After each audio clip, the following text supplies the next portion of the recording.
Hello, hello. Good evening. How you guys doing today? I hope everybody's doing well. I hope you are having a good day, a good Tuesday afternoon, Tuesday evening. Some interesting Champions League games today. You know, Inter getting slapped by Bodo Glimt. What a run that they are on. Otherwise, not too many surprises or subvertations of expectations or anything like that. But just wanted to come on and do a quick little evening live. My day's been jam-packed, or I would have done it earlier. I did do tactics video earlier. I did do podcast with Phil earlier. And tomorrow we will have the financials in the morning as well. They're going to come out while I'm sleeping.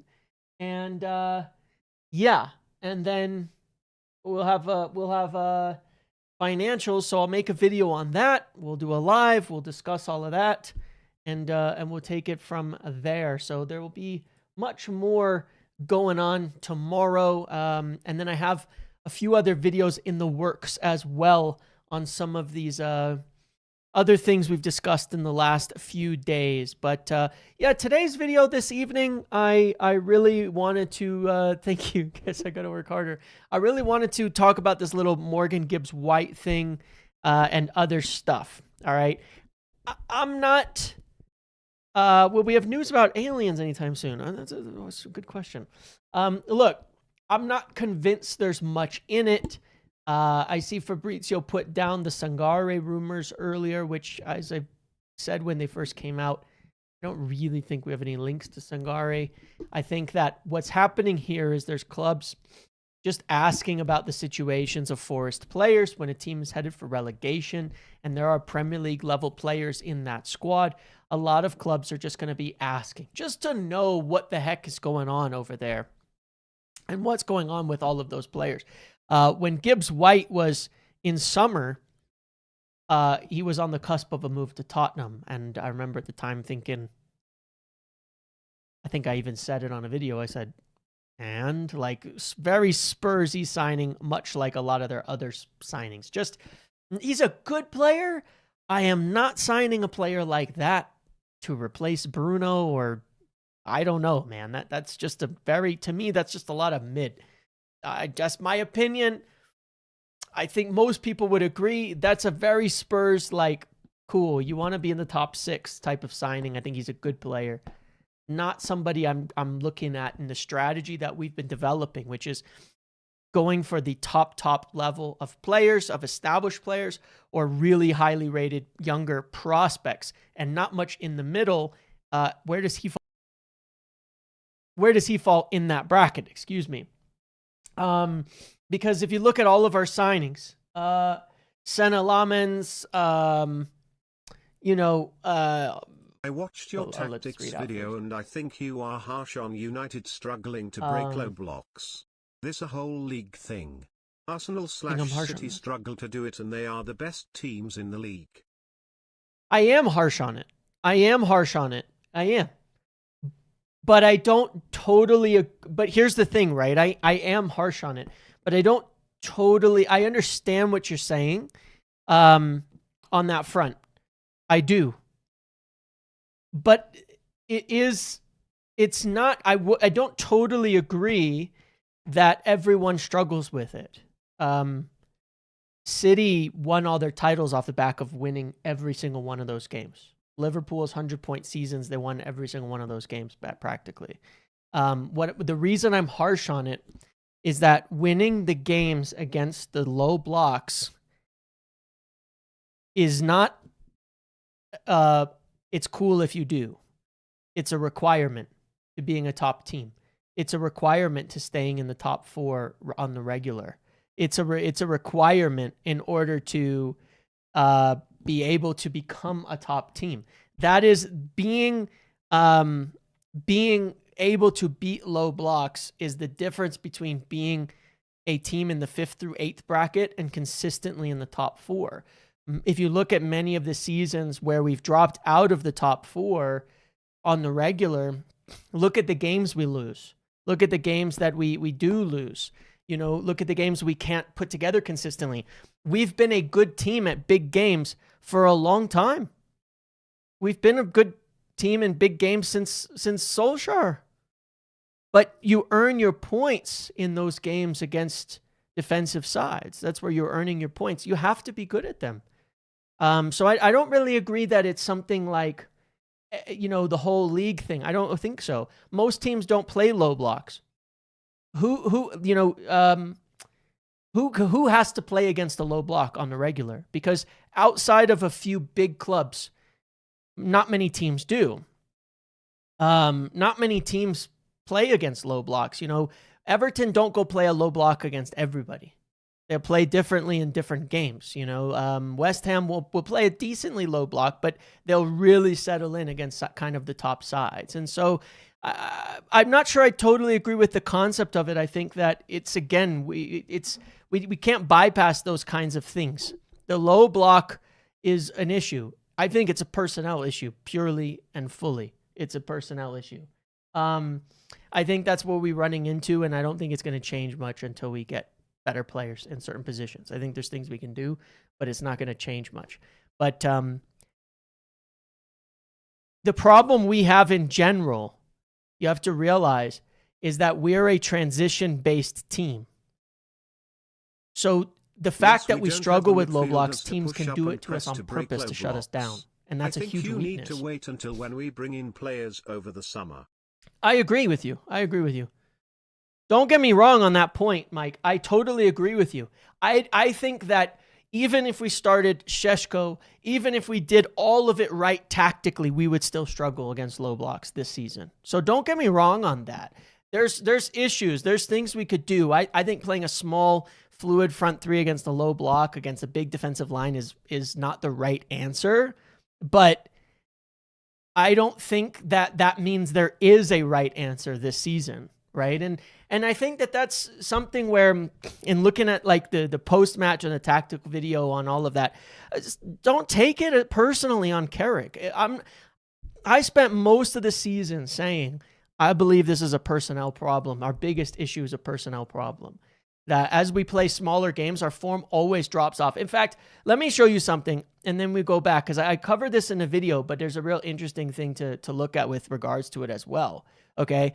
But yes, I covered this in the video, but there's a really interesting point on it, actually, if you want to think about it in terms of continuity and some of the difficulties that we've faced. We'll come back to this in a second, because this is one of the concerns that I have. But let's take a look at this, okay? This was the graphs I showed in the video earlier about, our expected goals. This dip is playing bad teams. This dip and it being down here is also playing bad teams. We do better, besides Arsenal, where we did fine. City, Fulham, Tottenham, higher possession teams, we did fine. We create a lot less against these small sides, and it was the same before. So it's not a manager thing to me that it's not a like a big red flag on Carrick that we can't break a low block. I'm not expecting Carrick to figure out how to break a low block with this squad. I don't think it's going to happen. I genuinely don't think it's going to happen. I'm a little worried about it from a team perspective, not from the manager. To me, it's not a managerial discussion. It's a discussion about what worries me about the team, because the problems that we did have, some of them are definitely still there. And we've improved and we've gotten better at defensively more solid, other things like that. But we still do have that issue. And I don't think we will solve it. I don't think there's an 11 you can put out there that's going to fix it right now, because we're too slow in the midfield. We don't have the quality in the fullbacks, and the center backs. Maybe it's better with Leny and Maguire, but you're always giving and taking something from anything that you do. You're giving and taking something when you do all of that. That's why I'm actually impressed with Carrick. He is adapting with you're totally right. In this respect, once again, just to be really clear, I'm trying to be very fair about this as well. You're absolutely right in the respect of he's adapted better to the team that we have to get results, and that is great. That is very, very good. I actually am. Yeah, exactly, DB. I'm quite supportive of Carrick. I think that he should be in the running for the job. I think that each game is an argument. I think it's unclear, and I go back and forth every day as to like who would actually be a clear upgrade on him. I'm unsure. I think that's a tough question to answer, and I think it's hard to figure that out right now. But that doesn't mean everything is perfect either. I mean, there's some issues, and there's some other factors in this, but I think it's a squad issue. The reason I think it's such a hard topic to discuss on Carrick is because until we sign more players, I don't know what we can do beyond pure results-based analysis to say, is Carrick an elite manager that we can win titles with? Because our next question for the next coach is not, are you better than Ruben Amorim? Right? That's the job right now, this season. Do better than Ruben Amorim, right? Second half of the season, we need to get more points than the first half, and that'll get us into Champions League. Carrick's doing that. He's doing a better job than Ruben Amorim, 100%. It's totally clear in my mind on that front. That's not the job we're hiring for next in the summer. The job in the summer is not be better than Ruben Amorim. The job in the summer and the way that the club need to be thinking and approaching summer on all fronts is who will win us a title. Because we can challenge for a title next year. Maybe that is Carrick. And if it goes really well over the rest of the season, maybe that's the answer. And maybe that's the right answer. And maybe that's where we end up. It could well be. But I don't envy the choice because I think it is really difficult. Meant to be criticism of UBTW. It is really difficult. An outside opinion. I like. No, I appreciate it. You stay even when everyone is DWN. No. It's all good. It's fun. It's all good. I appreciate it because it's a good point of discussion. It's a good point of discussion, and sometimes it's not totally clear because I think that. I talk a lot. Let's be real, guys. You guys are here for a lot of these videos. I talk a fucking lot. Like I said, I've done 2.5 hours of video, 2 hours of videos today, 4 hours yesterday.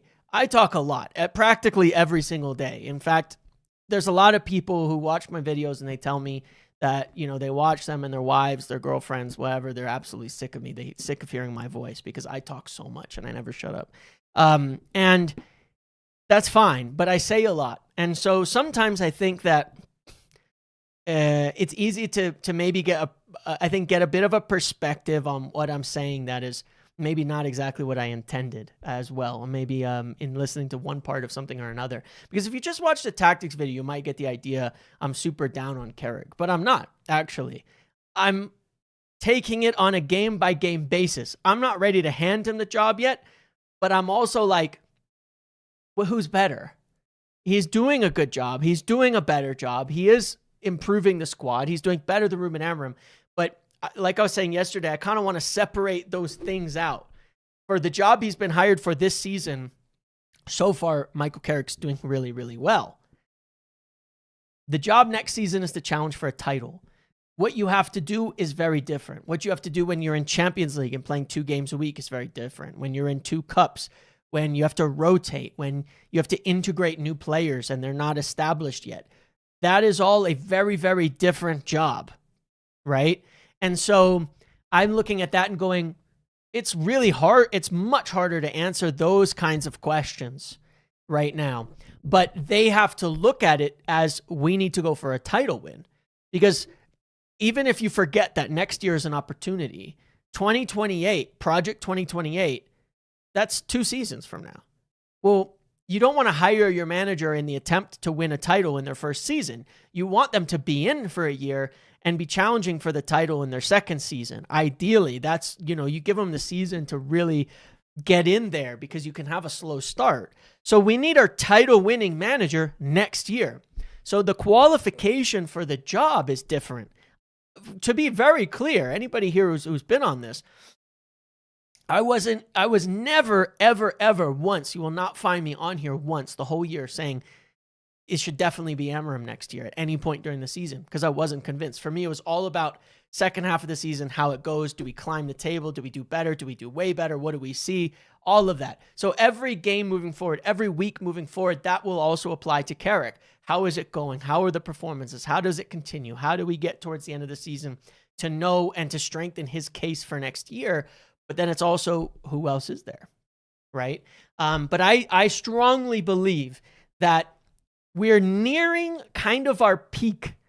We're nearing kind of our peak of what we can do. And we're struggling a little bit in performance-wise and floundering a little bit because there's only so much we can do with this squad. It's limited. It's always been limited, you know? I try to point that out, and it's a really funny thing, the football narratives. I'm not talking to you, Mike, just in general. But football narratives are really, really funny because I think most people recognize the performances have been a little iffy, right?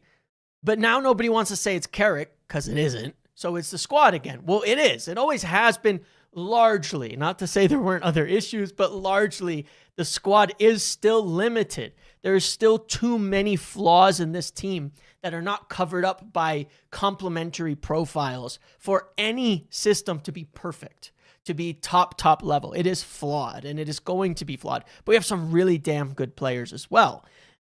And our striker and our goalkeeper are certainly carrying us. I mean, Højlund and Onana, instead of Šeško and Lamens, we'd be around Tottenham right now, I feel like. I'm not going to lie. That's how I feel personally. I mean, we conceded like so many goals just in the first 6 games under Bayindir until Lamens came in that it's absolutely insane. But look, that's it. But we need quite a lot of signings in order to complete this team. So let's talk about the signings then, because that's what we started with, and we got on a good discussion tangent there, and I'm talking about Gibbs-White, right? So this link to Gibbs-White. First of all, you got to ask yourself, for what, right? What do you think would be the purpose of buying Gibbs-White? Where do you think he would play? I mean, to me, I kind of look at it and say, well, I can understand you're looking at potential Bruno replacements, but certainly I don't think that I don't think that Gibbs-White is a Bruno replacement. I mean, he's certainly nowhere near the quality of Bruno in all of his actions and everything he does. He's a decent player, but he's not the guy, right, in that respect. And it sort of doesn't make sense. At the same time, you guys tell me your thoughts on this. If Bruno leaves, we don't need to sign a 10. Okay? Because I'll give you one issue that I do personally have, right? And it shows up in every game. And it's not really their faults in general, right?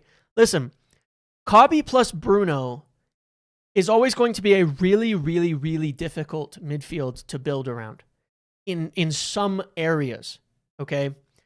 Especially Bruno's age now, right?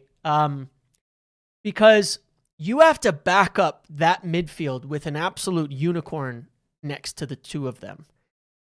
I don't even think Elliot Anderson really fixes that in general. It'll make it a lot better. Don't get me wrong. It will be better.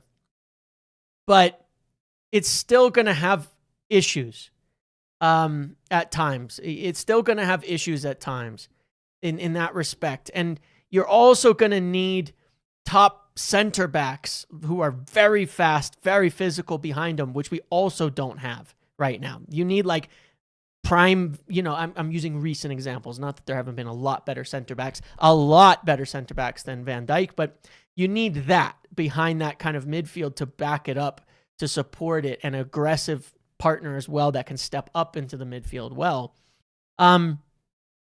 If Bruno is to leave, then Kobbie plus an Anderson or a Baleba or something like that, forget the example of Baleba, but an Anderson plus a Tonali is a better midfield. It's way more balanced, way more it fits better. It works better. It does a lot in that respect that should be successful. So I feel if Bruno is leaving, we need to go in that direction, not try and do a Gibbs-White plus Cobby plus Anderson midfield, because I think that ultimately that's just not actually that good. It sounds okay, but it's ultimately not that good. And as to the argument of needing another 10, we don't. Cunha. It's just Cunha. It's Cunha. We still have Mount. If you think we're going to sell Mount this summer, I doubt it.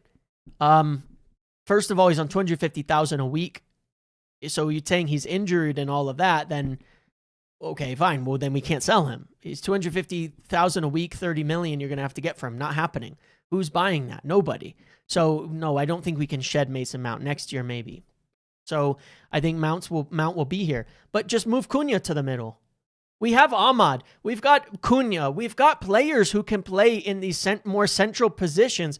And there you go with that left wing thing, where one left winger, or even playing, like, you could set up in a game where you're going Dorgu left, Cunha center, Šeško up, and Mbeumo off the right. You still have Ahmad on the bench. So even without signing a forward, we still have options that could move someone to the center, rather than if Bruno was out. Not that Bruno's ever out. I mean, even at his age, getting a hamstring injury and coming back in a month is nuts. It's mental, or 3 weeks or whatever it was. Like, the guy's crazy. Just genetically, you can't beat this guy, okay? But you have Ahmad who could play in the middle. You have Cunha who could play in the middle. You've got JJ Gabriel who could come through. I know he's young, but I'm talking about in the future, who could come through and play in the center. Like, it's almost like a Neymar-esque 10. You've got options. Yeah, totally, Angie. Totally. You're totally right as well. As a football team, we will be better when we move away from a style that everything runs through the 10. It's not a knock on Bruno. It's not a knock on him individually, but from a team balance perspective, we'll be a lot better if we play in all kind of capacities. If you kind of just look at the stats on wrong one, hold on. Sorry. If you look at the stats on Gibbs-White, he's not combative. He's got some decent, traits, but he's more like he's more like just a run around 10. He's going to run around, carry the ball, pass it into the box. He's not doing much else. And of course, it's hard to judge players at Forest and considering their situations, but I think he offers even less than Bruno. I'm not saying Bruno's even bad, but look at duels and look at Bruno dropping to progress the ball. And, Bruno is a bit more combative as still, even if he's not great at it sometimes. So I think that that's a bit of an issue. But yeah, for me, I'm looking at it and I'm going, rather get a bunch more midfielders who could fit in a 3 and get a winger that allows you to play a much more flexible setup. You can still play a 10 with Cunha and a winger. You could go to a flat 3 with Cobby. You can do lots of things. But I do think that if we're looking at a decision moving forward about what we want to do, we need to, I'll just show you this, all right? Because finally Cobby's played enough minutes, okay? This is the defensive stats of our 8 and our 10 right now. It's weak. It's weak. This is very weak from your midfield, right? Understandably. But if we're going to build in the future around Cobby post Bruno and have Cobby as a key factor in the midfield, you need like you need more. This is quite a low amount of physical dueling out of possession from 2 of your 3 midfielders, right? And that's going to be a bit challenging next year. Even if you were to throw Elliot Anderson in here, it helps. You add that, right? Very combative. Baleba, someone as a pure 6 helps. But if you take someone like Tonali to, if Bruno were to leave and you were to do this, you're talking about a much more balanced group of players in there, okay? Where you're getting, enough defensive work, like top defensive work, mid defensive work, lower defensive work. It is what it is. Okay. So it's not just about having the thing is, it's not just about having one guy who's combative. You need more than one guy who's combative. And look, it's a concern against Everton. Amadou Onana is a great example, I think, agreed, of a player who could fit really well. But look, come on. It's obvious if you watch the game against Everton. It happened last time. Idrissa Gueye, Dewsbury Hall ran all over our midfield all game, and Irogenbaum as well. I think that's how you pronounce his name. They demolished our midfield yesterday.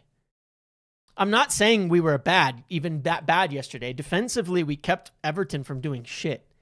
They couldn't get in the box. 35 crosses. Maguire and Lamans had it handled. They had it on lock. They were not doing crap with getting into our box. They were not really threatening us. But we were a little lucky in that respect that they were so poor in that respect. But they ran rings around our midfield. And they did the last time we played them too. You know, you can see it. I mean, Idrissa Gueye is 37-year-old. He runs rings around our midfield. That's not necessarily just fixed by one player. We still need to improve long-term the dynamics of our midfield for it to be better. It's fairly capped when we're playing against more physical sides. And it is a reason why we're going to struggle to stay playing our game, against some of these guys. But that was a struggle. If you watch the video this morning on it, it was like kind of crazy to watch that game back and go through it. Because they would do the same thing every time. Njai drops, striker comes down, Njai gets the ball, hits the striker, player runs right through the middle of our midfield, and the pass comes over to them, and Dewsbury Hall is running at our back line. It was over and over and over again. They figured out such an easy pattern to bypass us because our midfield just can't keep up. I gotta say though, Njai was really, really good. What do you guys think of that? I mean, I know, he didn't score or assist or whatever, but Njai was really impressive for me. He's a top dribbler. He's a top carrier. He's a top player. And he's got really, really good. He's just really good. He's so good on the ball. He's such a problem to deal with at all time. I thought he was very composed at linking up play, putting in some decent, passes, some decent low crosses and things like that. Njai was causing us a lot of problems. I'm very sold on Njai being a really good winger. He played on both sides. He switched sides during the game, did different things, very flexible. There's a lot he can do. If we're talking about a player that can do what I think he's great. I think he's really, really good. From a winger standpoint, he'd be near top of my list. There's some reports as well on Yan Diomande, but at least 80 million pounds. There's conflict over his agency. There's conflict over his agency and who is his agents now. And there's drama there. And he's being chased by like 5 different clubs. This feels like the tar baby of the summer. Do you know what a tar baby is? But it feels like the type of signing where you get stuck to it and you get sucked in by it. And it's just like a mess. And it just gets messier and messier. And I'm not even saying he's not really, really good, but he's good. There's just so many things around the deal that feel like a red flag in terms of doing it. Very expensive. I just don't see us dropping 90 million euros, 100 million euros on a winger this summer. I cannot see it. I just can't. I just can't. But I can't see that happening.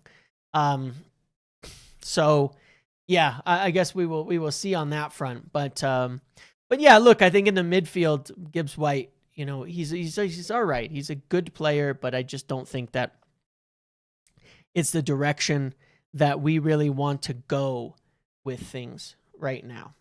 In that department over there.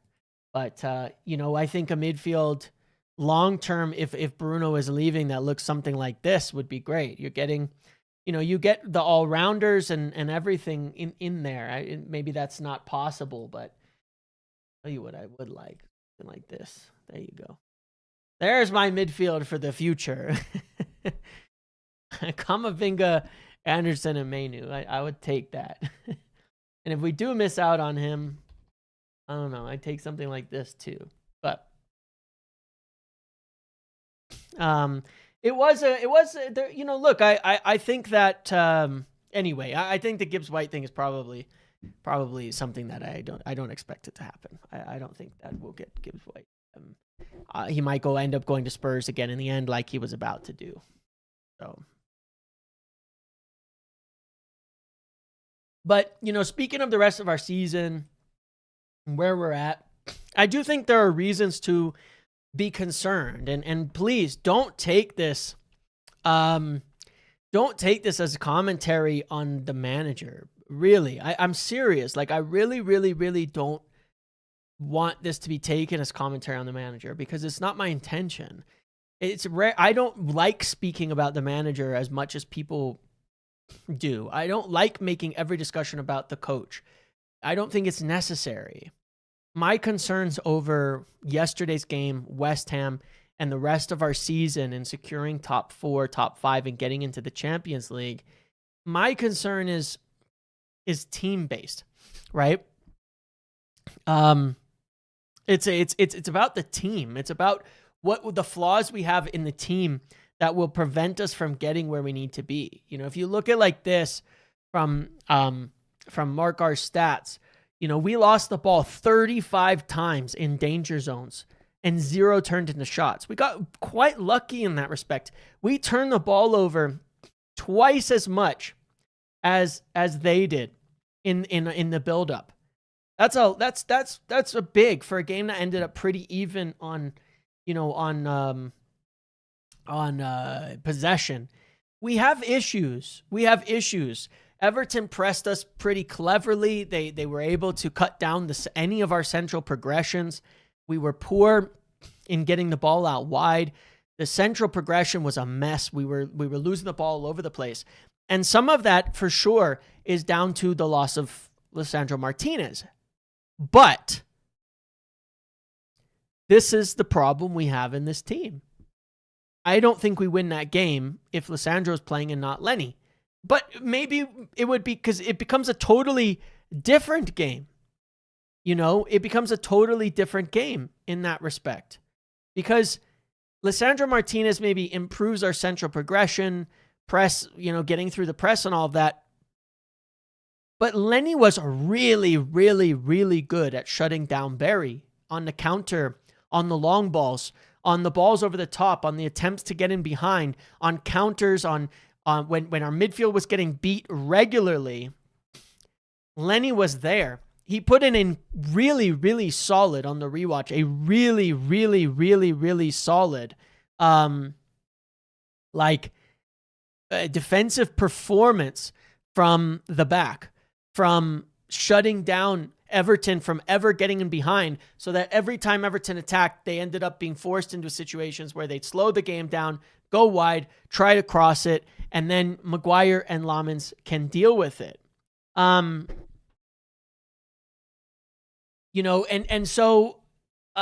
that was an issue. But then Harry's trying to chase. Yes, Harry's trying to chase Barry. Harry's trying to chase Barry around the whole game in that case. And that presents its own concerns. And when they're getting there on the break, there was attack after attack after attack that Leny was shutting down really, really well. And like we saw against and at times when we did get a couple of good moments, it was because we committed players forward. When the ball came back to us, Leny shut down the counters. Leny was stopping it. Leny was chasing Barry around and getting in the way or winning a header or doing all that. Those are not things that would have happened necessarily otherwise. And I would have worried about us getting beat on the break. Do we lose on some of the ball progressions? Yes. Do I think that Leny could be that guy in the future who could be tops in all areas? I really do. And that's why I want to see him keep playing. And I have one concern that I would see with Carrick right now, specifically to do with Carrick, is that I feel like he's just going to go right back to Maguire and Lisandro, and I think we need to play more of Leny right now, because I think that in theory, if he gains confidence and gets into a rhythm as he did during the Europa campaign last year. You guys remember that? He was on fire during that campaign, during that stretch of games, driving with the ball forward, progressing the play, defending. He's not perfect, but he was on fire as a complete center back who could shut down counters, who could be aggressive, who could get the ball up the pitch, who could progress play, who could do all sorts of things. We kind of need that. Lissandro's not going to get any taller or faster by playing more games. Maguire's not going to get any quicker by playing more games. But Leny will get better the more games he plays. And I know we only have 11 games left, but we kind of need that right now. I worry we're sacrificing too much when he's not on the pitch in worry, and I think against West Ham, if we had Leny on from the start, we could have committed more players forward and we probably win that game. So I don't know. I go back and forth on it, but that would be my one thing to Carrick is that I think that I get the 11 that he really, really likes. But I do think from a team perspective, it has danger, man. It's in danger of these results flipping a little bit on their head. It just is to me. The margins are so fine in these small games. And, it's fine for the big games. It's fine for the tough teams. When we play Liverpool at home, whatever, you know what I mean? When we play Chelsea at the Bridge, great. But for these small games, it is turning a little bit the wrong direction. And again, I think that is a team limitation, and so we have to there's still things I think we can change to try to turn those performances up. And I just hope to see him try some different things, right? Because when I look at this worries me a bit. The drastic downward slope of the trend in our creation. And this was AFCON, right?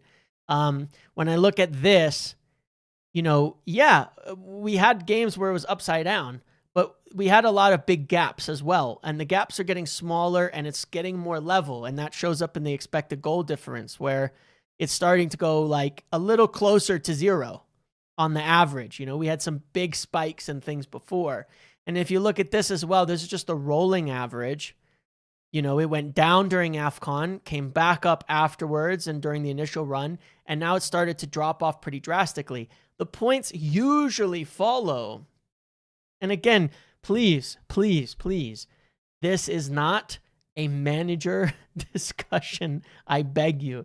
It is not a manager discussion. This is not, well, you like the amount of comments I saw on that, guys, it's not a manager discussion. This isn't, well, Amarim, everything was fine, because I didn't.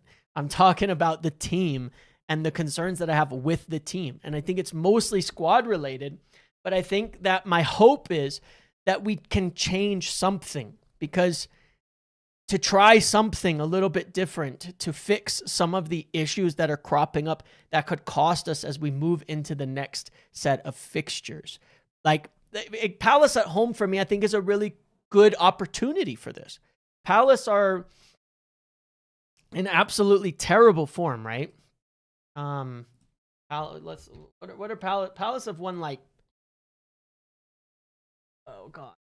Palace have won against Wolves, 2 wins, 3 losses, 1 draw in their last 6.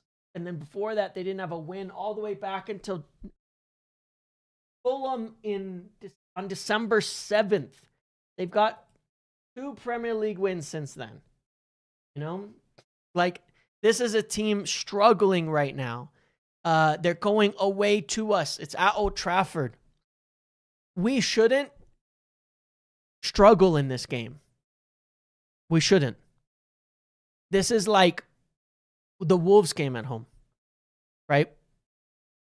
They're terrible right now, Palace. They really are bad right now.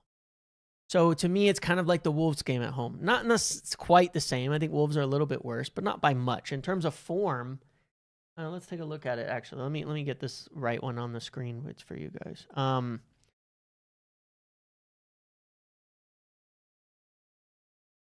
at like the last couple of months, I'm curious who's the worst. I mean, it's probably still going to be Wolves, isn't it? Take like the last little stretch of games here.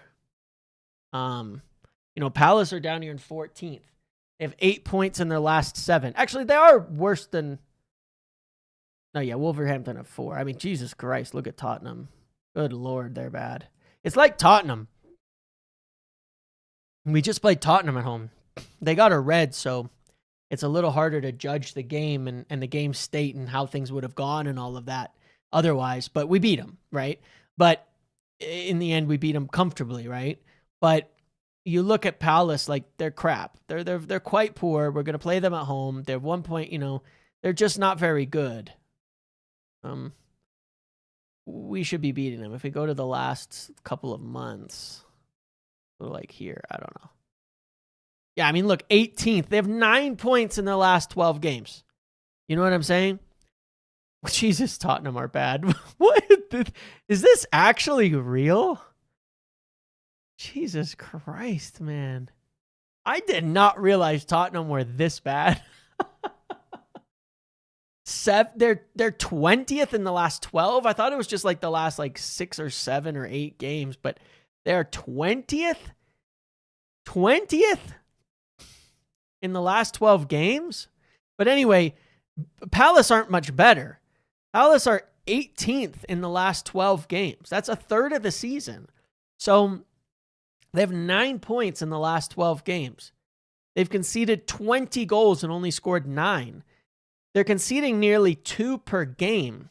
So it's just a matter of that's a game where, I think we would all feel a lot. We need to have a really good showing against Palace. That's how I'm feeling. I want to see a really good game against Palace. I want to see us do well because we have the team, we have everything. That's not an Everton away against a Moyes team. That's Palace at home in awful form. We should have a solid, comprehensive, simple victory against them. The types we weren't getting under Amram, which ultimately were validly costing him time and his job and, the Wolves game. That was the big blow-up point. Well, this is a similar game to that in context, right? Of it's that type of game where it shouldn't be a really tough 1-1 draw or something. Would actually be a bad showing for this game. We got to do really well. So that's kind of what I want to see to pick the confidence back up, that our performances aren't fading and that we can do something with it. And I think we'll feel, I know I will feel a lot better if we can turn those performances around, because I can make some excuses for Everton away and West Ham away, who are both very tough teams to play right now. Even though before the game, people were saying Everton are crap at their stadium, whatever. It's David Moyes. He always has something for us, and it was a difficult game. But Palace, that's one where as a team, for this team, if we're going to feel confident or get some confidence back for the rest of the season, and go up, because right now I think it's been diminishing a little bit, then that's going to be the one. That's going to be the one that can turn things around, and we should be comprehensively beating them, and that would show good progression. And it's a good opportunity because we've got 3 points advantage over the other clubs. Chelsea have some tough games. This is the time we could make a little bit of a gap here, where if it does get a little tougher later on and we drop some points, it's not the end of the world. And we've built up a little bit of a gap in there. So that's why for me, Palace this is a big one now, to get over the line on Sunday. But those are my kind of thoughts on things. But I think we need a center back. Going back to that kind of point of discussion, is that was sort of the point I was going for. I got myself distracted. Is that we need a center back, because I get Carrick wants to go back to Maguire and Lissandro. Wouldn't have played Leny because of the passing, the progressions of Lissandro and all that. But again, little injuries. I know it's not a big deal. De Ligt's still unfit. There's inexperience. There's the age of Maguire. There's flaws there's so many flaws that it's I don't think any of the answers perfect. You put Leny in, you can deal with counters. you're losing a lot of the passing that Lysandro gives you. You take Maguire out for Lysandro and Leny, and you're getting boned on all those corners. I'm sorry to say. Those corner after corner after corner. Lamens is great. He can help us a lot. Maguire cleared like 12 crosses into the box on his own. So you lose that if Maguire comes out of the team. If Leny comes out of the team, you lose dealing with the counters. If Lysandro comes out, you lose a lot of your progressions. Like, you're losing something with everybody because we don't have a partnership that gives us everything yet. You know, and each one doesn't have to be perfect. But if you had Maguire plus a fast Lysandro or a fast ball-playing guy like a Varane, that's a good partnership. If you have a Varane who can deal with it, well, Varane is perfect because he isn't everything. Maybe I need a better example. If you have Maguire with a fast player who's a little taller, who's great on the ball, you have a good partnership. If you have Leny with a taller Lysandro, doesn't even have to be fast, you're good, you know? But so it kind of goes both. There's always a flaw here. We don't need a perfect center back. We just need the right partner. For me, in the long term, we should be looking to that. We should be looking to that Leny Yoro partner, and for that, we need. It's hard to say because I think Leny has a really, really high ceiling. Like, let's take a look at this. I had this pulled up. I forgot. You know, this is Leny. Statistically, he's actually got great passing numbers and carrying numbers when he goes forwards. He doesn't necessarily do it enough. While Lysandro is like an elite distributor, right? And then Maguire's giving you the full-on bully aerial duels and all of that type of box defending. He's just a bully. So, in theory, Harry and Lysandro give you a very good combination. The problem is speed, and you can't find that on here. But that's really it. That's really all that's missing is the pace. So, I think that's the biggest factor in that. So I'm kind of looking at Leny and saying he's got the pace, he's got all of that. Give me a big, a big box defending player who's also good on the ball. That's what I want next to Leny moving forward. And like I said, I was quite impressed with Gerard Braithwaite, and he was fit and he didn't have injury concerns. I would definitely find it hard to look away from him. I get the idea with Aiden Heaven, guys, but because Aiden Heaven has some interesting qualities. He's a top dueler. He's decent on the ball. He's quick. He's not great in the air. Neither he nor Leny is. I think that's a little bit of a weak at the moment, though Lenny's getting better. But he's very young. He's very young. He's very inexperienced. You got to give him some more time. But he is a good player. He's also a good all-rounder, and so is Leny. But both need development, and they need to develop probably not with each other, but with a different partner. You know what I mean? So someone who's a little bit more of a leader and confidence and all of that kind of stuff. I like right now the Leny Maguire partnership. I could see Leny and Lysandro partnership being good, but like, it's dangerous on box defending. Maguire's probably the best box defender in the league at center back. Box defender, not best center back, box defender in the league. I think he is. So you just have to worry if you end up in that situation a bit.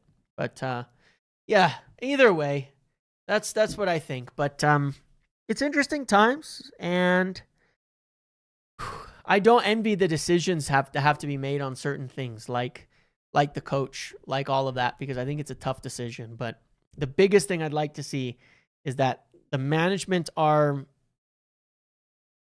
The biggest thing I'd like to see is that management are making a decision based on going for winning a title next year. In all the decisions that we do, go for winning a title next year. That's what I would like, and I think that that's where everything should be looked at through. And I think that is a hard one. That is a hard. It's tough. It makes the decisions really, really tricky and unclear. But that's why seemingly they get paid the big bucks, and that's where they have to put their money where their mouth is and prove it. You know what I mean? But look, tomorrow morning, financials, okay? When the financials hit, I'll make a video kind of explaining my findings, and then we'll kind of discuss it live because I think we'll get a better idea of budgets, especially if we get Champions League, what we're going to be able to spend, where we're at, what else has been done, what's going to allow us in the market. And it's boring stuff, but it's ultimately very important. And then what we will do is the next day, then I will make the video on all those extra signings that we want to make, you know, all the extra names we could get. So beyond our couple midfielder names, who are all the players we could sign from either lower teams or relegated teams or struggling teams or teams that might have financial difficulties that could round out the signings. Because if we want to go for that title, you know, getting a couple really good bargains and a couple really important positions for good players could be a big difference. And that was a really fun video. And so once we have the financials, we'll see. We'll have a better idea of how much more. We'll get a closer idea, ultimately, of how much our budget can stretch in the summer and what we'll be able to do. And that'll tell us, is it viable to go and raid some of these smaller teams and try and make some good deals and rob some good talents out there. So I'll make that video on Thursday as well. And then fortunately, we'll be back to the weekend and a normal schedule of games without this giant, massive break. Okay. All right. But otherwise, that's it. I think that's it. Champions League games tomorrow. There's some good ones. What's tomorrow? What do we got? Real Madrid and Benfica. PSG and Monaco, some interesting games out there. Yeah, guys, I don't think we're going to be signing Van de Ven. I'll be honest. I don't think we're going to be signing Van de Ven. I just don't think that that's going to be looked at. All right, guys, I think I'm going to end it there. Thank you for the comments. Thank you for the donations, Mike, and all of that. I appreciate always, and Angie and everybody appreciate always the debate and the discussion. It's all in good. It's all fun, and it's more fun when we're winning to look and say, hey, what are some things we could improve than to look at it when we're in the dumps and getting all upset. But yes, thank you all. Please do smash a like on the video. Otherwise, enjoy your evening. Enjoy the rest of your day. Do check out the tactics video if you haven't. Do check out the podcast with Phil if you haven't. And I appreciate you all very, very much. I know it's late and I've done this as a later video than usual. But yeah, enjoy the rest of your day. Tomorrow on the live, maybe we'll get back to some callers or something. I'll do it a bit at a different time. Maybe we'll be able to get some callers in who weren't after the game. Get some other people's thoughts, things like that as well. On how things are going and what you guys want. Okay. See you later, everybody. Enjoy your evening. Good night.